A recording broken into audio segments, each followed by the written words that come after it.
যাজ্ঞসেনীর খুলছে শাড়ি, টানছে ধরে দুঃশাসন। দায় ছিল যার গর্জে ওঠার, নিচু মাথায় সে 5 জন। দুর্যোধনের নগ্ন উরু ইঙ্গিতে তার ধর্ষকাম, হস্তিনাপুর দেখছে বসে ধ্বস্ত হতে তার সুনাম। অন্ধরাজা সিংহাসনে আর্ত চেঁচান বৌমা তার, নিজের দলের নির্যাতনে সব রাজা হন নির্বিকার। কর্ণ বসে হাসছে হাহা, রাজার দলের লোক তো সে, শর্তবিহীন সমর্থনে তাবৎ আরাম সুখ বসে।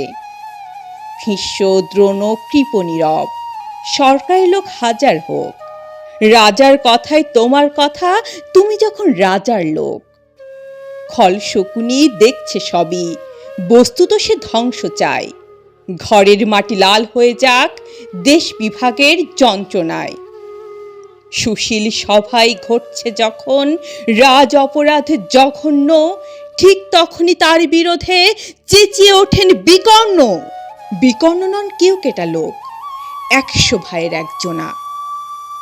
তেমন করে এর আগে কেউ তার কথাটাই জানতো না।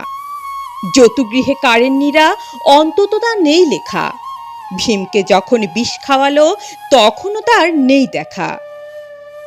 কিন্তু যখন প্রকাশ্যতেই কাটছে নারীর আভ্রুকেও, স্তব্ধ জিভের চুপ সাগরে বিকর্ণ হন একলা ঢেউ। চেঁচিয়ে ওঠেন রাজার কুমার যুবরাজের বিরুদ্ধেই, মহাবলী পাণ্ডবেরও তখন গলায় সে সুর নেই। রাজাও যখন নীরব থেকে সায় দিয়ে যায় ধর্ষণে, ঠিক তখনই সমস্ত যুগ বিকর্ণদের সর্ষণে।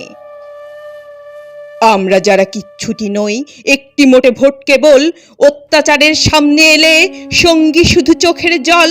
পোষ্যভাবে জাবনা চেবাই অন্ধ এবং নিকর্ণ, প্রার্থনা থাক আমরা যেন একবার হই বিকর্ণ। মরার আগে হতেই হবে রাজার সভায় বিকর্ণ।